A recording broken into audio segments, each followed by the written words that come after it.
Hello, everyone, and welcome back to the Canary Guys podcast. My name is Chris, and I'm joined as always by my two good co-hosts, Robbie and Ashton. Good to see you. Nice to see you all again with a win this time. Yeah, it's going to be a very positive podcast, I have a feeling. We've been a bit doom and gloom the last couple, and we've had to pick out some kind of positives within things that aren't that positive. But yeah, it's been a lot better. So you know, we can't complain about the result we've just received, can we, boys? Not at all. So happy with The it. thing is, it's just like, don't get me wrong, great performance. I just think there was times where we've dozed off and that's cost us 2 goals. Yeah. Yeah. I think the thing is, right, and this is something I wanted to touch on, is when we're good, and when we're bad, we're bad. Like, we're really bad. There's no, like, there seems to be Middle no in ground. between with this team. 100%. We will either blow someone away or we sit Lose back 1-0. and, yeah, like, fall apart. So I just think when those JHT tactics click and when it goes right, we are capable of blowing teams out of the water in this league. 100%. But yeah, when it goes wrong, it sometimes can go totally the opposite way, where actually we look shocking. So it was really nice to see those tactics click together, and it was really nice to see them play really well for once. I thought we had an excellent game, bar the mistakes, but yeah, obviously a win is a win, and when you've got the big goal margin, you know, we were 2 goals to the good, and you know you can almost afford to make those mistakes. I don't want to see them, but you can almost afford to get away with those mistakes at that point if you're putting teams to the sword at the other end. However, some would say on a different day we win that game 5-1. Yeah, absolutely. Because the Oscar Schwartau miss. Yeah, and then all the chances in the first half as well that we don't tuck away. We were so on top in that game, and that's just an example of how when we attack properly, we are ruthless. But you've got to keep that up across all of the games. It's all about consistency, and that's what wins you leagues and wins you promotions. And we are, let's be honest, we are a very inconsistent team at the minute. Yeah. And even Forbes said that. He said, like, he was just so pissed off with the defending. You could see that in the press conference. And he said, I think he said it should have been a 6-0 game, should have been a 7-0 game, or something like that. Yeah, like neither of those 2 goals are goals that we should concede at the end of the day. But again, I'm not going to moan too much about that. We'll come on to Shane Duffy a little bit later on. He's someone I want to touch on. But yeah, I'm not going to moan too much. A win's a win. When you As long score as we 4 win, I'm goals happy. and won a game quite comfortably. Yeah, I mean, do we think, because a lot of people were saying after the last game that was the playoffs gone and that we weren't anywhere near. Are we still in playoff contention, do you think? Because I don't think we're out of it by any stretch of the imagination when you look at the table. No, not at all. And Blackburn's a massive one. If we win against huge game. Blackburn, everyone's going to get excited again. Everyone's going to go over the top. Everyone's going to think we're winning everything. But all we need to do is play like we played this week, and we'll be there. Like, we beat Blackburn. Our best performance against Blackburn's best performance, we beat them. And to be fair, if we look at our last few away games, we've actually been decent. We have. Yeah, we've been improved away from home, which is a welcome sight because we have been notoriously shit away from home. So it's been a bit of a problem. But yeah, I just don't get the whole we're out of the playoffs and we're not going to get them now. Like, admittedly, it won't be easy, but we're well in playoff contention. And the thing with the Championship this year is there are 3 very good teams, and everyone else appears to be as shit as each other. So, like, it could be any one of about 10 teams in those playoff spots. Yeah, it's madness, isn't it? Yeah. It's insane. I fully do agree with you boys. I think, listen, for people saying, are we in the playoff picture, yes or no? If it's still mathematically possible, yes. This Norwich team has done things that even I couldn't believe they could do. And the one I always think about the most is the Force and Amanka Coventry game. Like, yeah, Since we signed Forster Manca, I was his number one fan. I loved him. I thought when he came on against Oxford away, he reminded me of Messi straight away. Like no matter how shy that That's performance big. was, yeah, but no, Jenny, that performance was shy, and he came It on, was an awful performance. Yeah. but he was the only good light. Look at Eurosec Yeah. against Preston, and that is what I like. I know he probably didn't have he had less pressure than the other lads, but he came on there, made an impression, and then he did it again in Yeah. the cup after, and then one bad game against Swansea away, which was a bit of a harsh own goal on him, and then the fan base turned on him. He deserved that moment against Coventry, and this is Yeah. what I mean. This Norwich squad can pull anything out of thin air, and no They matter can. if the playoffs are on mathematically, Norwich is still a team that can go in there, and I stand by Yeah. that. And And we've always been like that as a club. Under every manager we've ever had, we've always been a club that can surprise you. You know, like I've always said it with my family. It's like when you expect us to win, we don't. yeah, When you expect us to get nothing, we pull something out of nowhere. I think it was the same last season as well. Like every time we feel like we'd get close to the playoffs, we'd mess up. I just remember that theme last season. But I do want to add, just if we don't get playoffs, it is by no means a failure. No, I absolutely not. I went into this season not expecting us to be Yeah, anywhere near the playoffs. and that's the thing. The majority of people I saw on Twitter were predicting us lower mid-table. Yeah, like I would be happy. I would have been happy to just be sat in mid-table, comfortable, no Yeah, problems. That's fine. The only problem is when you see the team perform like they can, like they did at the weekend, yeah, you expect them to be in that playoff picture because yeah. we You are know good what's enough. possible. We are good enough by a mile. Um, and you know when we're all firing and I mean, and that's not even with a fully fit squad. Like we're still missing so many key players to injury. I don't know what they're feeding them on the training ground, but something's wrong because we are losing players like so quickly. They've It's run out of unbelievable. Eurosek vegetables. is gone again. Yeah, so yeah, Eurosek the latest one to be injured. McLean's fucked. I'm worried about McLean. It's a very weird injury, Yeah, it is very mysterious. weird. And like I think I've said this in a previous pod, McLean is to me the most important player in our team. Oh, I don't know because Marcelino Nunes, I think the way how he can play most of the midfield positions for Norwich, and Mm. that performance he put in at the weekend, that Yeah, through it was ball good. to Lewis Dobbins' goal, I think he's Yeah, it was magnificent. probably the only player in the championship who could play a ball like that consistently. Mm. I'm not sure I necessarily agree with that, but I do Yeah. get your point. I see where you're coming from. The thing I will say with McLean is McLean runs the midfield. That's the difference for me. Nunes is a fantastic player, don't get me wrong, but McLean is so vital because he can change defence to attack from nowhere. He drops so deep, he'll fill in the holes in the defence as well. Yeah. He runs the midfield for me, and I think people have underappreciated Kenny McLean for so many years because he got a lot of hate when he 100%. first came here, and he's for me he is. If you like, don't get me wrong, right? Do I think he's our best player in terms of absolute talent? No. But do I think he's our most important player? Yes. All you have to look at is the results with him in the team compared to him not. I Yeah. think the result on Saturday was one of the first where we'd actually won without him.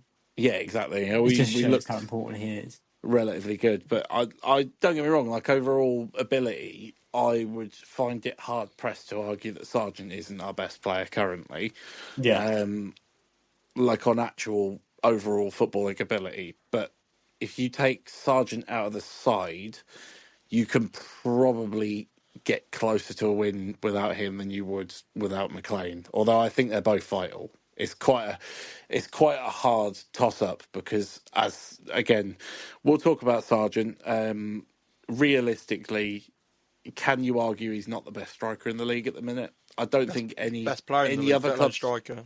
Yeah, I don't think any other club's fans should be arguing he's not the best striker in the league. He's just unstoppably good. He's and his link-up play is getting better all the time. It's not just the goals he's scoring; the amount of work he's putting in when he drops it a little bit deeper to come and pick the ball up and receive it. He's just getting so much better. And I think the problem is, if he carries on the way he is, realistically, do we keep hold of him in the summer? I don't think so. I think there will be a Prem club who's willing to take a chance on him, but I think we just have to enjoy him while we have him. I remember the Leeds interest being. I remember I can't remember the article, but it was just the Leeds kept going in for him and kept trying to unsettle him and kept trying to. If they're in the Premier League, Daniel Farke, yeah, he's going to want him back, isn't he? Yeah, yeah. I mean, the Leeds interest is interesting. I think I could see him probably going to someone like a Fulham or a Brentford or someone that needs like a elite level striker. Yeah, Um, but yeah, he's one of those players that he just seems to get better and better. And I remember when he first came to the club, and I thought he was a complete and utter waste of space. And I will happily say that. I'll happily tell everyone that I did think he was shit. I'll be honest. no fair. I've enjoyed seeing the clips on Twitter the last week of him like not being able to hit a football. Yeah, It's been wonderful, and the yeah, it's some difference. development. And again, that might be one of the only bits of transfer business like Weber got right. But I remember the 2-game or 3-game run. Pookie was injured under Dean Smith in the Championship. It was Millwall, and it was. Can't remember who else it was, but I remember him scoring and then him assisting for Sinani or something, and that was great. That was Denani, when I bloody knew hell. Oh, he had a Daniel little purple patch Sinani. for 2 weeks, didn't he? I remember that. Yeah, God, played what a against him man. last season. No, in the preseason we played against him, Yeah, didn't yeah, we mentioned that in the last pod. No, we? the Yeah, first pod.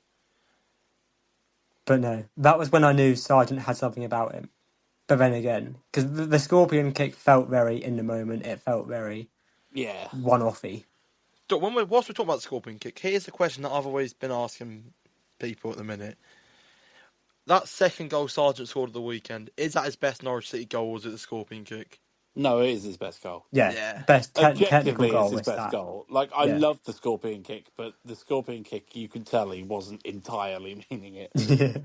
So, he obviously means to flick a leg out, but the way it comes off is a bit more special. Yeah. But as a complete goal, that one is his best Norwich goal for me. Yeah, the audacity to hit that on your right foot, like your strong foot, is like mental. And the fact he takes the piss out Johannesson more by doing it on his left is mental. I was Yeah, right behind the shot. It was great. yeah, absolutely. The problem is, though, right, because we're talking about him going in the summer. If he leaves this team, who do we have up front, and how do we replace him? Oh, Ante Sinac, yay. Yeah, but I don't. Sinas isn't No, I'm ready. playing. I know. He's not ready to be that player yet. There's potential there, and I see it now, but he's not ready to be that player. Yeah. And you No way. can't rely on him to do sergeant numbers because he won't. And who do you go out and get that's going to do those numbers or play that well? Because I feel like you need a £10 million plus player, and do we do it? I mean, I Well, I mean, know it depends how much you get for we've got the Sargent in the financial. first place. Yeah, we've got the financial backing behind us now. I know, but if you're in the Championship, who is that? If we don't get promoted this season, who is that caliber of striker that we're going to attract Ashley that can Barnes. Oh, do? yes. Fuck off! Fuck off! That's another Absolutely blooper. go away, Barnsley. I love you. You're a magnificent man, but your legs are crocked, mate. Like, just it's gone. It's gone at this point. I've never seen anyone run so slow in my life. But yeah, I just really struggle to see who you bring in who's going to have that caliber, is going to hit the ground running straight away to score those goals. Sargent is such an important player for us, and I know I said about McLean being our most important player, but Sargent's definitely second for me. Yeah, 100%. Yeah, it's a difficult one. But speaking of players who I'd like to sign, let's get on to Lewis Dobbin. Another goal for us at the weekend. Um, West Brom fans, if any of you are listening, what the fuck were you talking about? Because this man is fantastic. He's passionate. He's really good. He's not afraid to take a man on. He scores goals. Like, I'm not seeing it. I don't understand why everyone thought he was shit. I don't know It's- about you boys. yeah, no.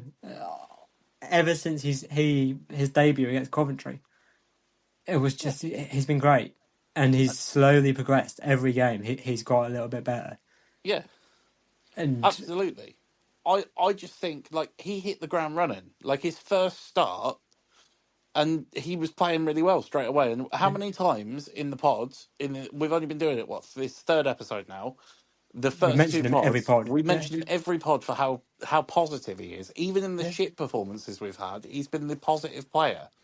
I might Um, do a bit of homework and actually have a look at a game that he played for West Brom. Because then again, he didn't play many 90 minutes for them. well, this is it. I just don't know if he even got the minutes for West Brom. I Yeah, feel like it might be that sort of scenario where they've just not seen him because he's not had time to kind of get running. So and that's the point that was made in the Pinkham podcast. I know competitor podcast. Sorry, but I was listening earlier this morning, and then because Science was out, no, I think actually it was for TNT that's all podcast. right. There's no competition. We're all friends here. We We love support you the all, other pods. but I We think it all might have been the listen. TNT podcast. To be fair, but just the fact that Science was out, there was no competition. He had time to bed in. He had time to get running. That's what he needed. Yeah, it's exactly what he needed. He worked in his advantage. And like, let's be honest, right? I know his transfer to Villa was a little bit dodgy. It's all PSR stuff. But you don't get him the Premier League academies of Everton and Villa and start playing first team appearances and stuff like that without having some talent there. Yeah, and And that whole PSR thing. I think that if we wanted to make it permanent, I think that helps us. it does. It does because again there'll be reasons to let him go. But I do think we probably end up trying to make the move permanent, and I'll be disappointed if we don't at least try. The Yeah, question definitely. needs to be asked, regardless of whether or not we can actually do it. They need to ask that question and say, look, he clearly loved it here. He was tapping the badge from the second game onwards. Oh, honestly, I love passion, So especially with loan players. yeah, exactly. I mean, the old never fall in love with a lone player adage is not working very well because Lewis, I'm in love. It's as simple as that. You've been fantastic, and yeah, I can't believe it. I can't believe that we've signed a player like that. Seem to have got him really easily from a club who had him under their wing, were willing to let him go, and yeah, it was again that is a great bit of scouting again Yeah, to identify that he is a player who would fit into our system.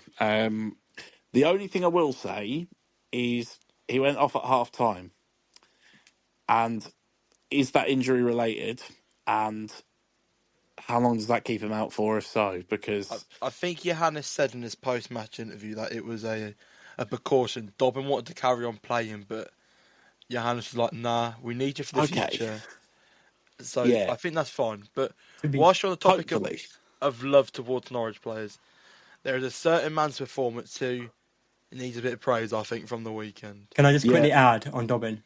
Yeah, of course. Because I was watching the first half, and I think I mentioned it in one of the chats, but it was like 30 minutes in before he scored, and he was like messing with his thighs, and he was clearly stretching. He was trying to yeah. sort something It out. clearly twinged He was something he then, was but in it's some sort of discomfort. So yeah, definitely injury just a related. safety thing. But Being on the safe that's side, all yeah, right. Yeah, I don't mind that when we've managed to win the game anyway. exactly.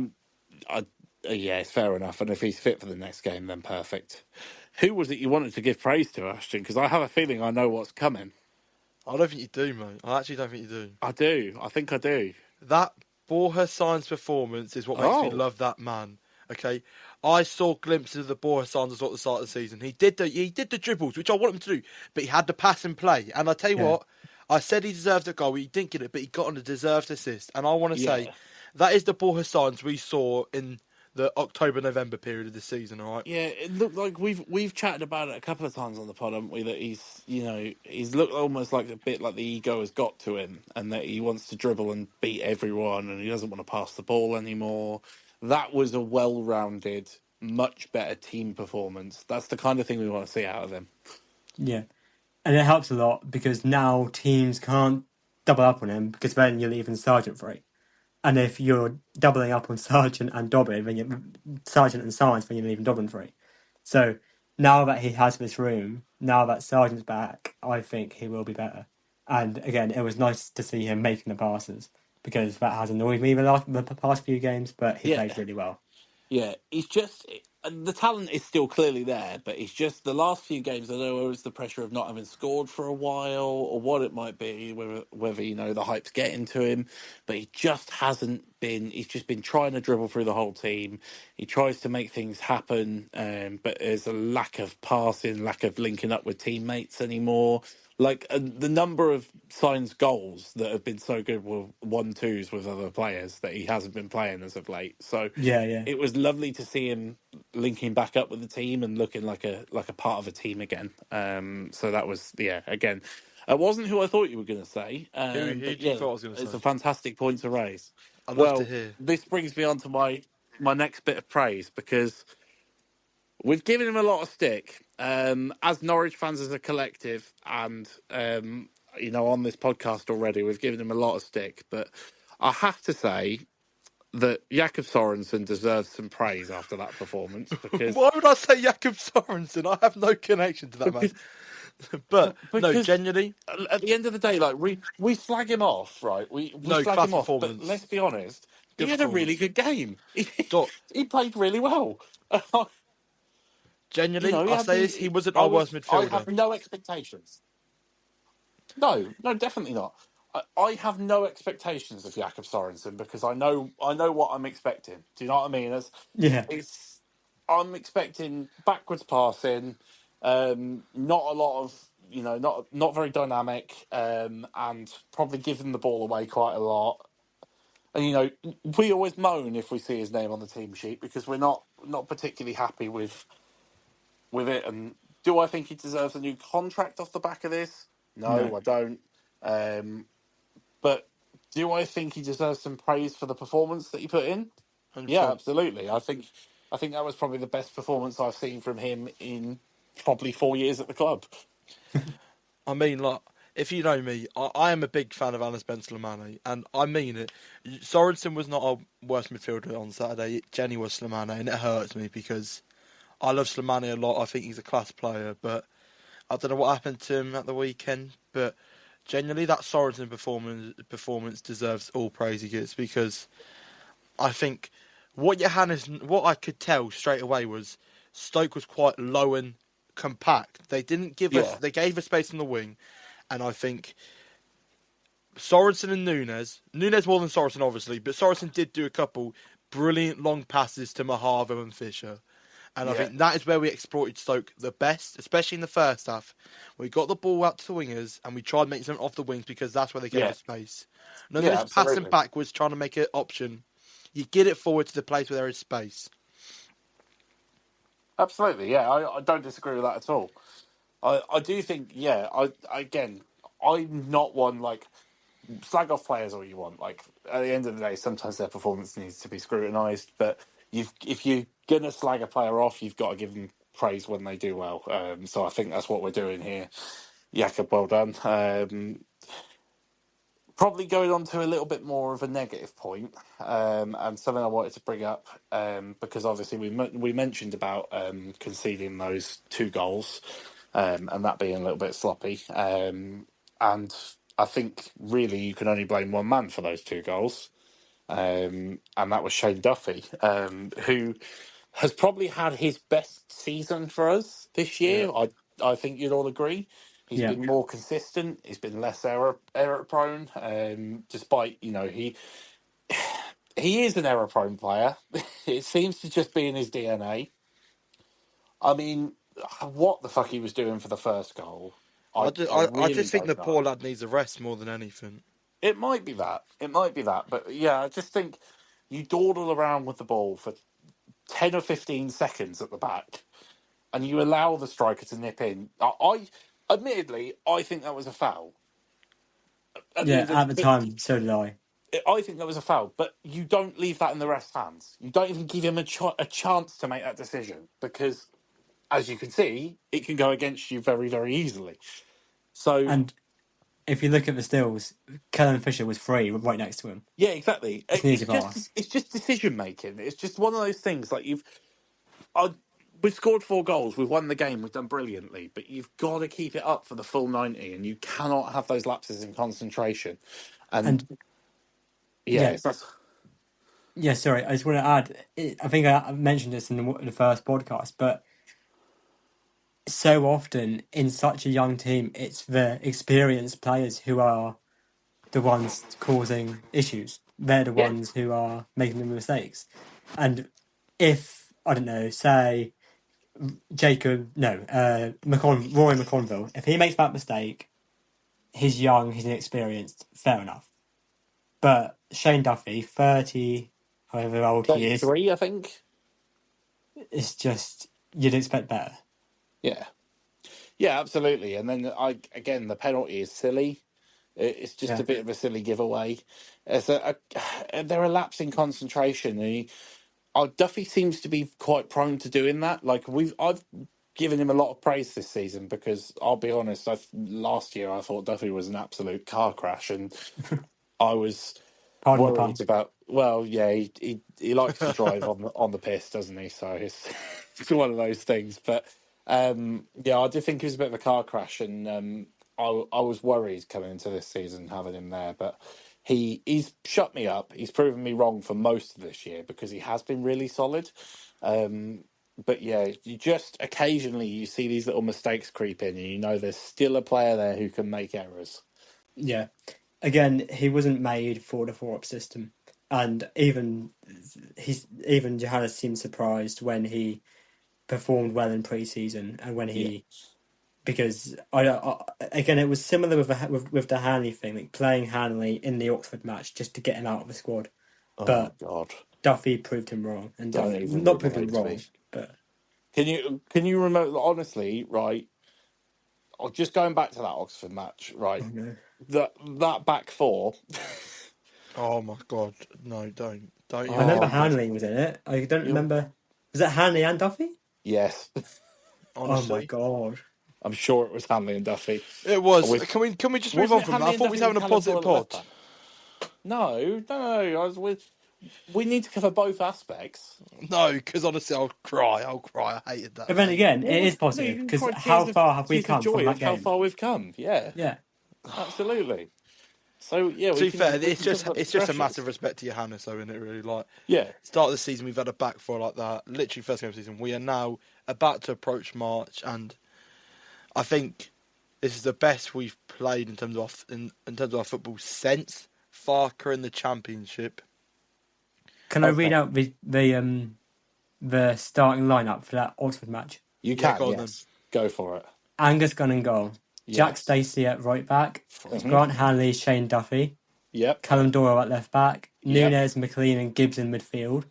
Oh, A front three oh, oh, of oh.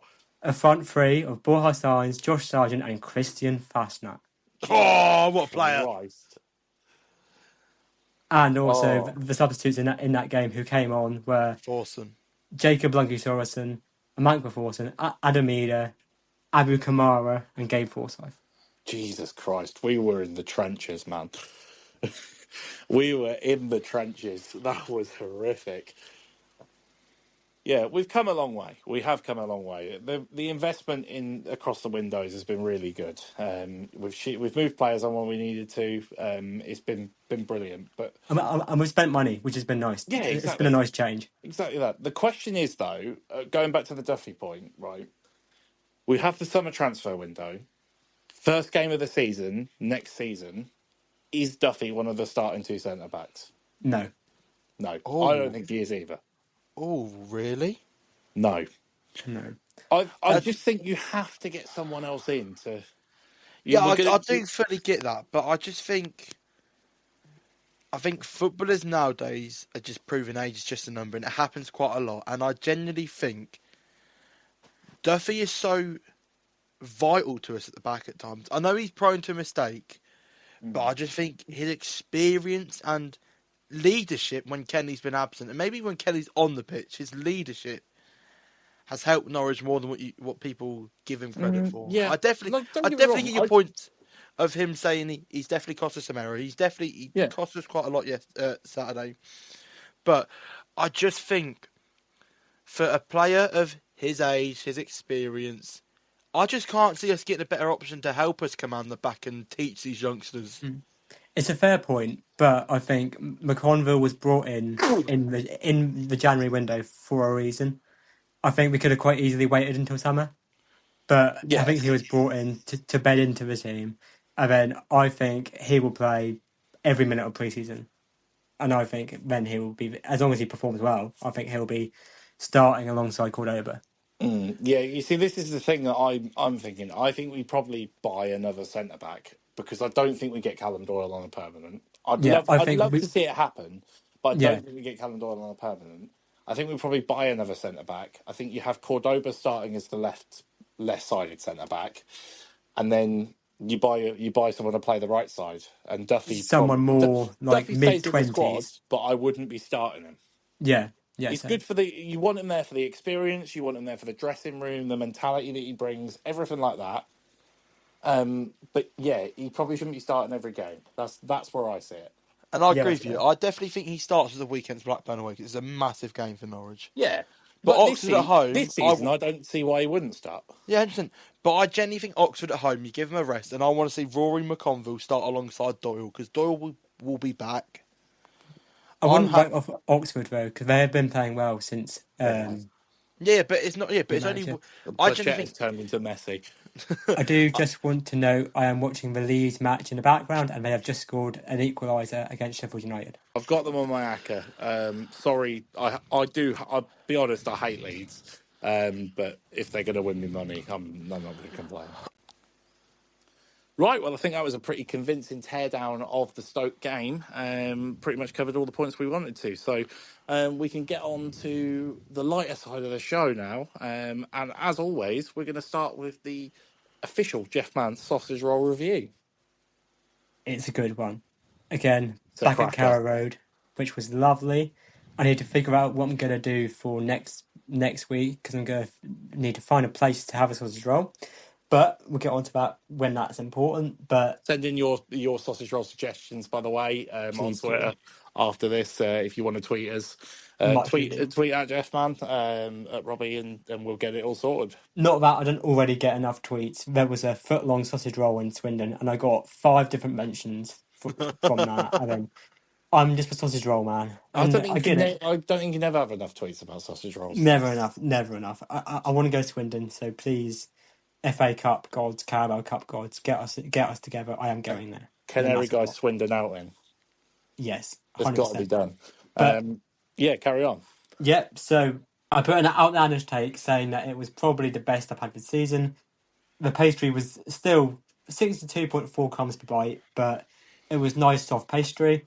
10 out of 10 taste, 10 out of 10 appearance. I do want to go on a mild rant just about the Yellow's chips at half time Oh, because yes. I am not very tall. I am not a tall man. And going in there when everyone's drinking, everyone's trying to get run to the bar for halftime beverage, and then I'm trying to walk through to the other side of Yellows to try to get some chips. It is like it's an obstacle course.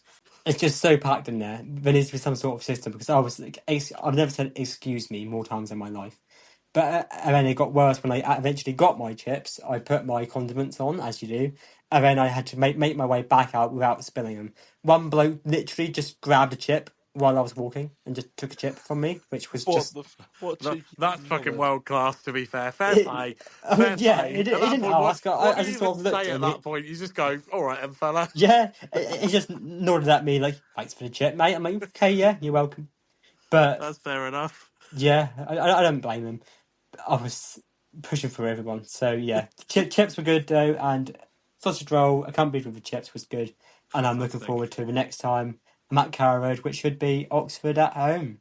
Beautiful. So yeah, Yellows, if you are listening, implement a one-way system. That's what we're saying.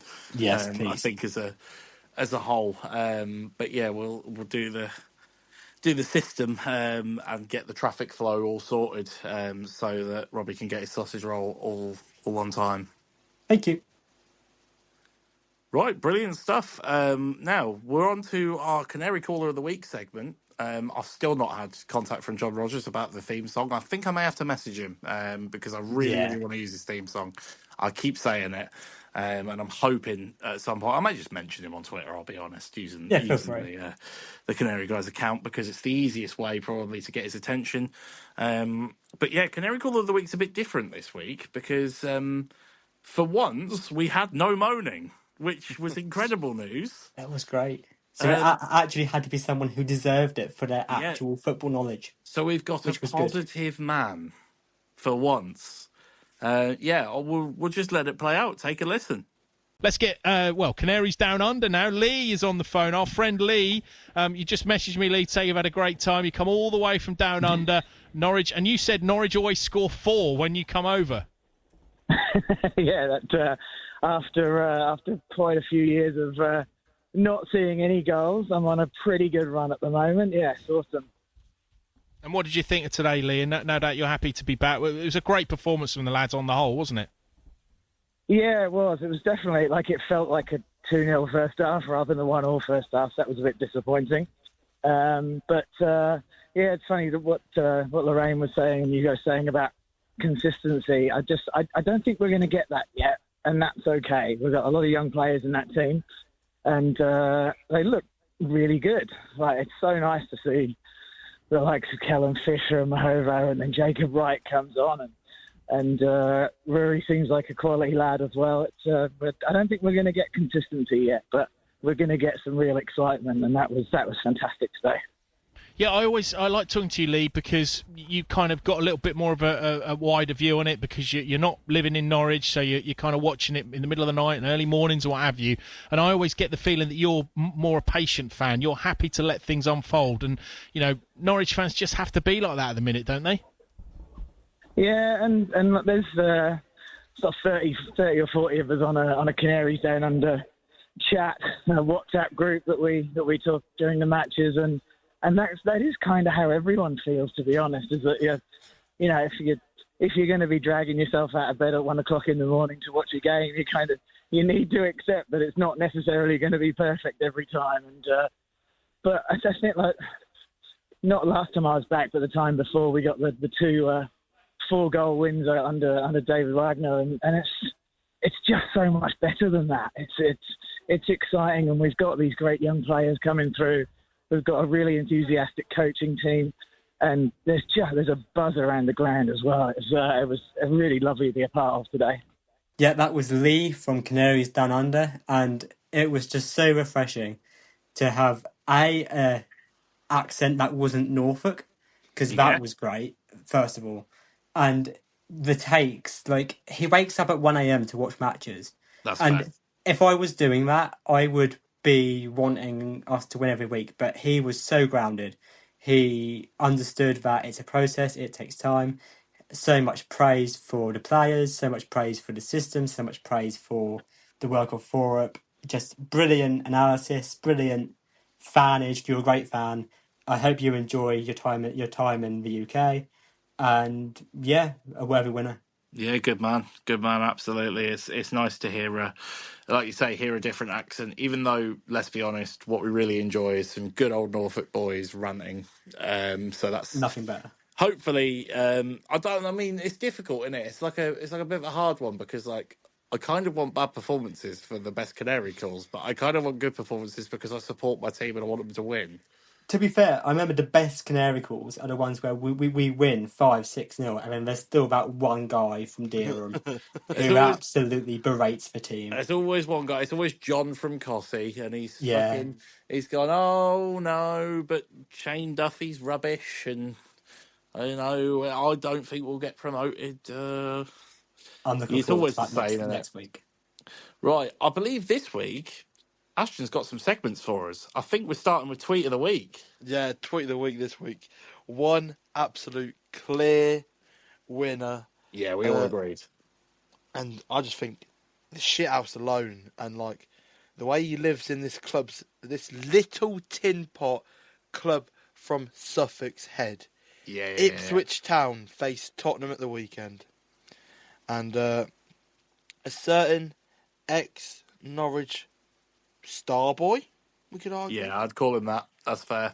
And James Maddison, a lovely tweet with his Norwich tattoo, wind up the Ipswich fans yet again. I was going to look in that tweet and see what the Ipswich fans have put for tweet of the week, but then when I realised the tweet itself is just brilliant. Yeah, the tweet's fantastic on its own. I mean, we don't need to the listen to bites what would be Ipswich fans are saying. amazing, but I think that's a clear and obvious tweet of the week. There's nothing better than a good fan base rattle, is there? Like, it's 100%. just world class, especially when it's them lot.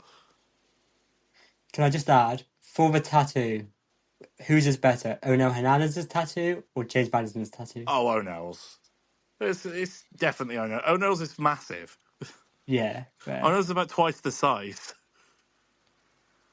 O'Neill loves Norwich. Yeah, I think it means more to O'Neill as well, I'll be honest. Yeah, it does. Yeah. It definitely does. Well, speaking of people with a connection to Ipswich, I think, Ashton, you've got a secondary segment as well, haven't you? I think we're going for Donkey of the Week. Yes, Donkey of the Week. Honestly, this is the most I mentioned Ipswich in a short amount of time, so they should be lucky that they're getting a bit of mention in this pod. Ali Al-Hamadi, on loan from Stoke, and honestly, didn't even realise he was on the pitch. All due respect, I remember there was one bit where... Apart from when he fouled Duffy. Yeah, there was a bit where Cordoba just decked him. Cordoba's trying to shug off the ball, and Cordoba's just had him. No shock, he's built like a brick shithouse, and I love him. So yeah, Donkey of the Week is Al-Hamadi. A, because that pen in the FA Cup, and B, because if I can't notice you on the football pitch when you play for Ipswich, you must be a donkey. That's all I can say. Yeah. Yeah, absolutely. And then, nice little final one to round out. We'll go for Outfit of the Week. And this is going to be a personal favourite of Robbie's, I'm sure. I've picked this one out, but it was a clear winner. If you've seen the pictures, and I'm sure we'll get some overlaid on the screen now of the night out after the game, Ben Gibson actually attended. My head would be on Mars if I was a Stoke fan, I'll be honest. What a reunion. Yeah, I would be losing my mind. You've lost 4-2 and your captain is on a night out with the team you've lost to. That is actually mental. But anyway, it was a fantastic night, and it was celebrating one very special man. So Outfit of the Week goes to Pete the Kit Man. It has to. Yeah, the whole reunion. And then just so many outlandish players. Jordan Hugo. Yeah. And then you just saw in the background Lewis Dobbin looking mesmerised by the fact that Jordan Hugo was in presence. So, I don't know if you saw the other pictures that Ashley Barnes was out as well. Yeah, and Pookie. Yeah. There was a few random players just... I want to know where in Norwich they were, because where was my invite, firstly? Secondly, what a night that would have been. Pop World. Joe's definitely there then. Team of Pookie. Pop World on the WKDs, that's where they were. Absolutely. Oh, it's got to be done. But yeah, fantastic, well-deserved winner. A Robbie favourite, of course. And Peter Kitman's 60. He ages remarkably well. He looks fantastic. What a boy. Yeah, he does. What a boy. I want to know his skincare routine. How does he get complexion like that? Wonderful, it's obviously man. just being around Josh Sargent all the time. It just makes you feel like a better human, and you don't age. I think all the players absolutely love him. Yeah, absolutely. I mean, speaking of skincare routine, I'm going to make a confession live on podcast, I believe. Yes! Because I'll be honest, boys, I didn't go and watch the game. Someone's living it up. I was watching it on my phone because I think I'm going to give myself an award for Tory of the Week will do. But anyway, so I'll be honest, the reason that I didn't watch the game was because I was on a spa day and I was having a shoulder massage. And I watched most of the game from inside a hot tub. So... I won't reveal the messages that you sent to us, because that could get you in trouble. But definitely don't do that. No. But yeah, I watched most of the game from inside a hot tub, so I was still able to give proper analysis because I did watch the full game, but I was just in blissful spa time. So it was nice. I'm not going to complain. But I did miss the Cara. I can't. Oh, blame can you. I complain about something? Because this actually annoys me every week. Yeah. Go on then. So I am a fan who loves to give it loud, especially to the away end. Yeah. Yeah. It's one of my favourite reasons why I go to the football. And I was in the Upper Barclay. Probably one of my favourite places to sit is the Upper Barclay.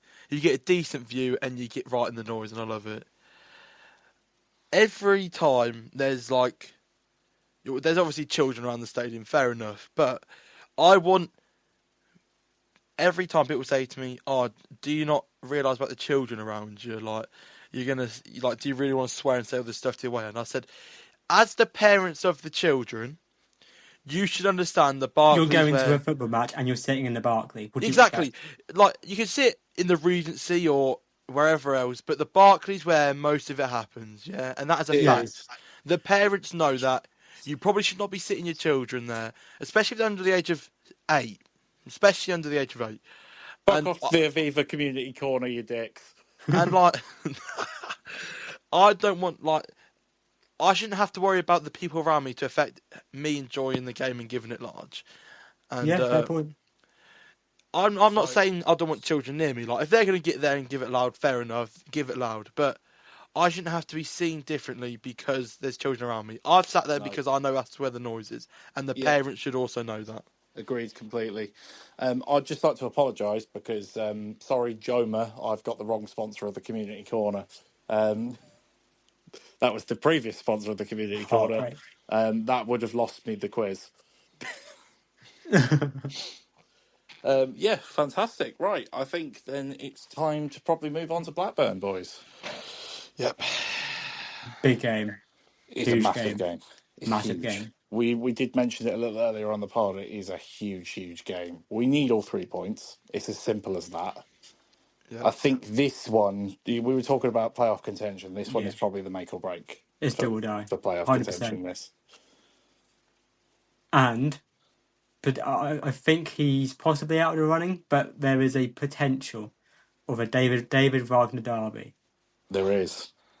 Yes, we had the Ben Gibson derby. A Danny David Bath Wagner brace, derby that Todd Cantwell includes goal. Danny Bath, Todd Cantwell and Adam Forshaw. Adam Forshaw too. Oh, Yeah. yeah. Yeah. It's going to be... we're going to lose. sensational. So when we signed Adam Forshaw, I was actually relatively happy that time. I thought, okay, that's a good little option there to it was work with Kenny. good little bit of business. He was shit, But though. he was awful. He was really bad. Speaking of Adam Forshaw, his former team Leeds have just gone 2-1 up against Sheffield United in the 88th minute. I might actually win my ACCA. Get in there, lads. Got half a chance there. But yeah, it's just a massive game. Do you think the lineup wise, do you think same or change? No, I think it's changed. Then again, I think it depends on who's back, because I think the press conference is Wednesday this week, so it might be a bit early to tell. I think personally, for me, I'd go Gunn, Fisher, Duffy, Cordoba, Mahavo, Sorensen, Wright, Nunes as my midfield 3. Dobbin, Sargent, Signs. I think that's probably the most respectable and understandable team to go with. Yeah, I'll be honest, I don't think he changes anything. As long as Dobbin's fit, I don't think he changes anything. Yeah, can't disagree. I think the same. In terms of fit players, I think Macondes might be back. Forson's in training this week, though, which is one plus. Yeah, but Forson ain't going to come back in. It'd be good to see him back on the bench, but I don't think he's going to be quite ready.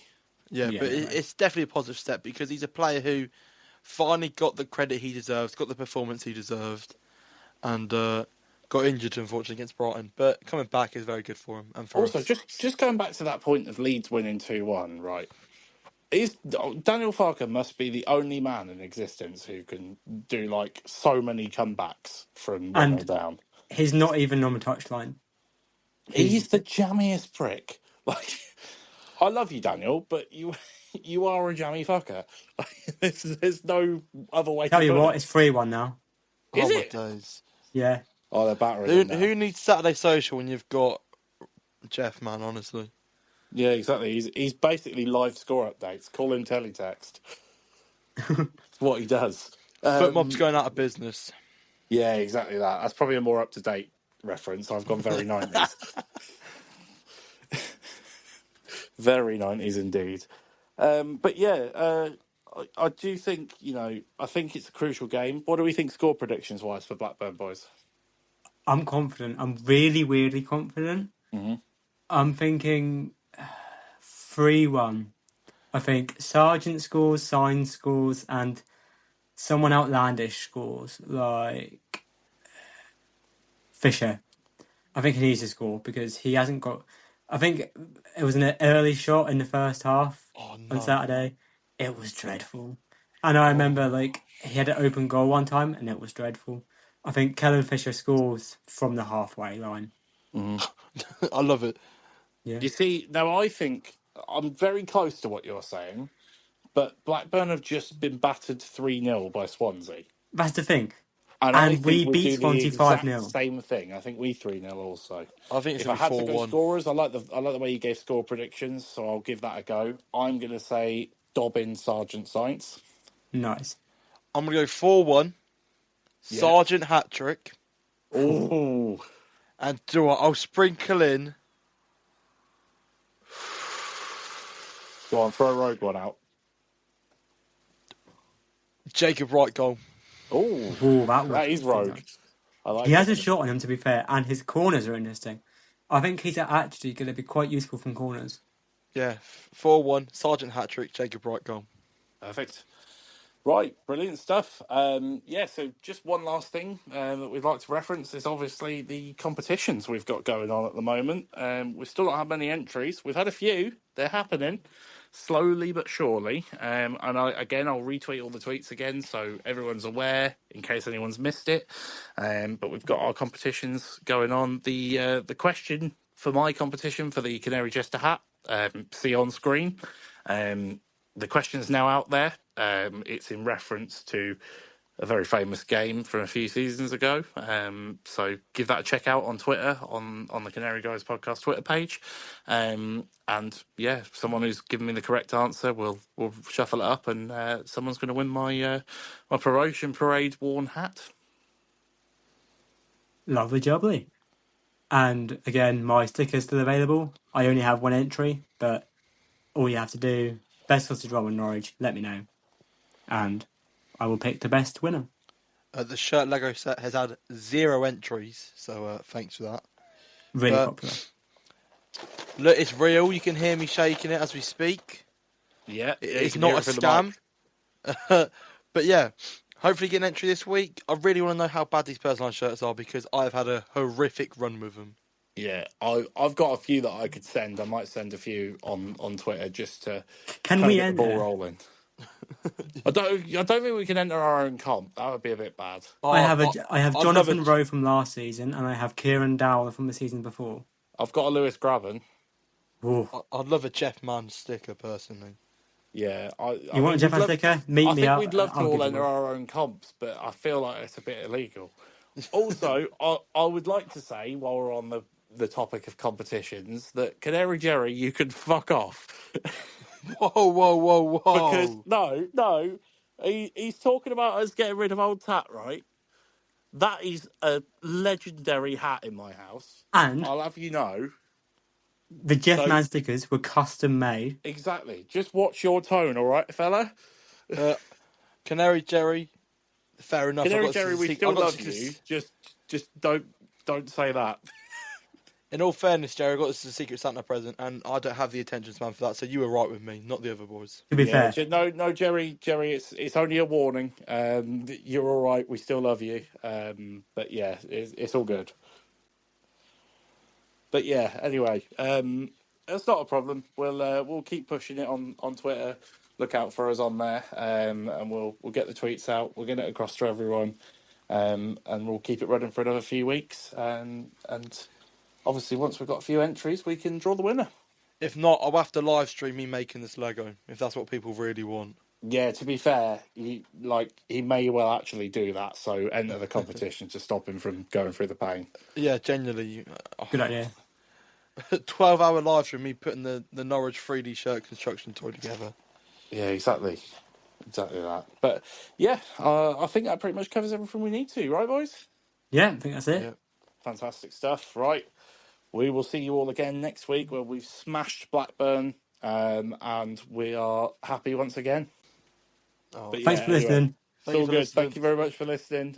We will see you again next week. Bye bye.